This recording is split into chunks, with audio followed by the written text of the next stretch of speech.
ओम शांति। आज का अव्यक्त महावाक्य 30 जनवरी सन 1979 से लिया गया है, जिसका शीर्षक है सर्व बंधनों से मुक्ति की युक्ति। सर्व बंधनों से मुक्ति दिलाने वाले मुक्तेश्वर शिव बाबा त्रिकालदर्शी साक्षी दृष्टा बच्चों प्रति बोले। आज बाप दादा सभी स्नेही सिक्खी लदे बच्चों को देख हर्षा रहे हैं। जैसे बाप दादा दूर देश से बच्चों से मिलने आते हैं, वैसे बच्चे भी दूर देशों से बाप के साथ मिलने आते हैं। यह अलौकिक मेला अर्थात बाप बच्चों का मिलन कल्प के अंदर अब संगम पर ही होता है। अब नहीं तो कब नहीं। बाप दादा सभी बच्चों की विशेष धारणाओं को देख रहे हैं। सुनना यह तो जन्म जन्मांतर से करते ही आए, लेकिन इस अलौकिक जन्म में अर्थात ब्राह्मण जीवन में विशेषता है ही धारणा स्वरूप बनने की। तो बाप दादा रिजल्ट देख रहे हैं। हर एक ब्राह्मण बच्चा कर्म करने के पहले त्रिकालदर्शी स्टेज पर स्थित हो तीनों कालों को जानने वाले बन कर्म के आदि मध्य अंत को जान कर्म करते हैं और फिर कर्म करते समय साक्षी दृष्टा हो पाठ बजाते हैं। ऐसे पाठ बजाने वाले वर्तमान समय और भविष्य में भी पूज्य स्वरूप बन अनेक आत्माओं के आगे दृष्टांत रूप बनते हैं।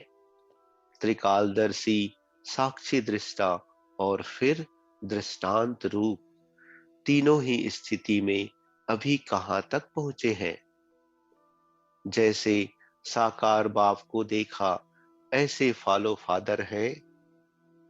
हर कर्म त्रिकालदर्शी बन करने से कभी भी कोई कर्म विकर्म नहीं हो सकता, सदा सुकर्म होगा। त्रिकालदर्शी ना बनने के कारण ही व्यर्थ कर्म व पाप कर्म होते हैं। ऐसे ही साक्षी दृष्टा बन कर्म करने से कोई भी कर्म के बंधन में कर्म बंधनी आत्मा नहीं बनेंगे। कर्म का फल श्रेष्ठ होने के कारण कर्म संबंध में आएंगे, बंधन में नहीं।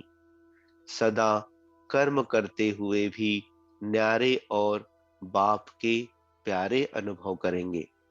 ऐसी न्यारी और प्यारी आत्माएं अभी भी अनेक आत्माओं के सामने दृष्टांत अर्थात एग्जाम्पल बनते हैं,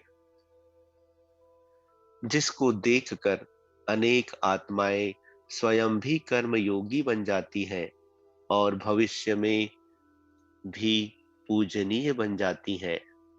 ऐसे बाप समान बने हो, बंधन मुक्त आत्मा बने हो। सर्व संबंध बाप के साथ जोड़ना अर्थात सर्व बंधनों से मुक्त होना। अनेक जन्मों के अनेक प्रकार के बंधन को समाप्त करने का सहज साधन बाप से सर्व संबंध। अगर किसी भी प्रकार का बंधन अनुभव करते हो तो उसका कारण है संबंध नहीं। बाप दादा रिजल्ट देख रहे थे कि अभी तक कौन कौन से बंधन युक्त है। देह के बंधन का कारण है देही का संबंध बाप से नहीं जोड़ा है। बाप की स्मृति और देही स्वरूप के स्मृति की धारणा नहीं हुई है। पहला पाठ कच्चा है, सेकंड में देह से न्यारे बनने का अभ्यास सेकंड में देह के बंधन से मुक्त बना देता है।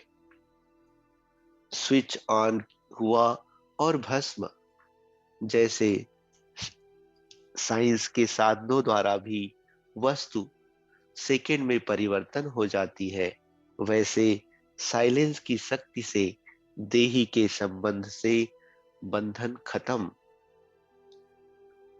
अब तक भी अगर पहली स्टेज देह के बंधन में है तो क्या कहेंगे? अभी तक पहले क्लास में है। जैसे कोई स्टूडेंट कमजोर होने के कारण कई वर्ष एक ही क्लास में रहते हैं, तो सोचो ईश्वरीय पढ़ाई का लास्ट टाइम चल रहा है और अब तक भी देह के संबंध की पहली चौपड़ी में है। ऐसे स्टूडेंट को क्या कहेंगे? किस लाइन में आएंगे? पाने वाले व देखने वाले? तो अब तक पहली क्लास में तो नहीं बैठे हो ना। पर धर्म में स्थित होना सहज होता है वह स्वधर्म में। स्वधर्म है देही अर्थात आत्मिक स्वरूप, पर धर्म है देह स्वरूप। तो सहज क्या अनुभव होता है? जैसा नाम है सहज राज योगी, वैसा ही अनुभव है। वह नाम और काम में फर्क है। दूसरे नंबर का बंधन है मन का बंधन। इस मन के बंधन का साधन है सदा मन मना भव। यह पहला मंत्र सदा जीवन में अनुभव करते हो। सदा एक बाप दूसरा ना कोई। यह पहला वायदा निभाना अर्थात मन के बंधनों से मुक्त होना। तो पहला वायदा निभाना आता है ना। कहना आता है व निभाना आता है। निभाना अर्थात पाना। इसमें भी चेक करो कि कहां तक बंधन मुक्त बने हैं। सदा सर्व आकर्षणों से परे एक ही लगन में मगन है। एक रस है, अचल है व चंचल है। अगर अब तक चंचल है तो क्या कहेंगे? अभी तक छोटा बच्चा है और स्टेज आकर पहुंची है वानप्रस्थ की। ऐसी स्टेज के समय यह चंचलता बचपन की स्टेज अच्छी लगती है।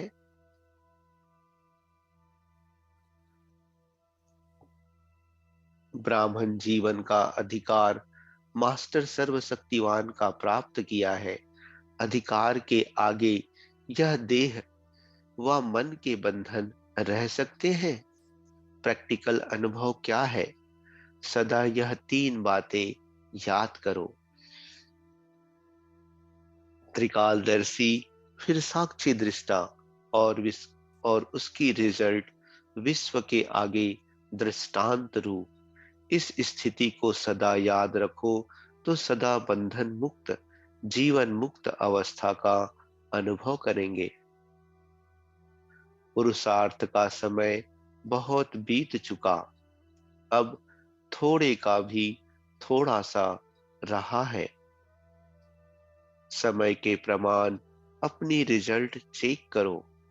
इस मेले का भी थोड़ा सा समय रह गया है। इसलिए अब सुना तो बहुत, सुनना अर्थात वाणी द्वारा ही यह ब्राह्मण जन्म लिया, इसलिए मुख वंशावली कहलाते हो। तो जन्म से ही सुनते आए हो। अब क्या करना है? सुनने के बाद है स्वरूप बनना। इसलिए लास्ट स्टेज स्मृति स्वरूप की है। ऐसी स्टेज तक कहां तक पहुंचे हो? सीजन की रिजल्ट भी क्या, सुनना और मिलना व समान बनना। स्नेह का सबूत है ही समान बनना। जिस स्टेज से बाप का स्नेह है, ऐसी स्टेज को पाना, ऐसे स्नेही होना।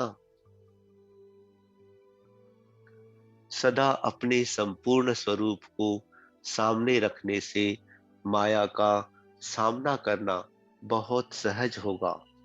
बाप दादा यही रिजल्ट देखने चाहता।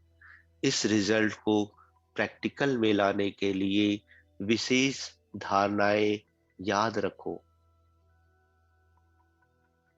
पहला मधुरता और दूसरा नम्रता। इन विशेष दो धारणाओं से सदा विश्व कल्याणकारी महादानी वरदानी बन जाएंगे और सहज ही स्नेह का सबूत दे सकेंगे। समझा? अभी क्या करना है? यह करना है और कुछ छोड़ना भी है। छोड़ना क्या है? ज्ञानी तो आत्मा होने के कारण भक्ति के संस्कार भिखारी बन मांगने का व सिर्फ बाप की महिमा व कीर्तन गाने का, मन द्वारा यहाँ वहां भटकने का, अपने खजानों को व्यर्थ गंवाने का, यह पुराने संस्कार सदा के लिए समाप्त करो, अर्थात पुराने संस्कारों का संस्कार करो। यह है छोड़ना। तो अब समझा क्या करना है, क्या छोड़ना है? ज्ञानी तो आत्मा अर्थात विजयी। अच्छा, ऐसे सेकंड में स्वपरिवर्तन करने वाले, स्वपरिवर्तन द्वारा विश्व परिवर्तन करने वाले, सर्व बंधनों से मुक्त, सदा योग युक्त, जीवन मुक्त बाप दादा के स्नेही अर्थात समान बनने वाले ऐसे सदा विजयी रत्नों को बाप दादा का याद प्यार और नमस्ते। अच्छा, ओम शांति।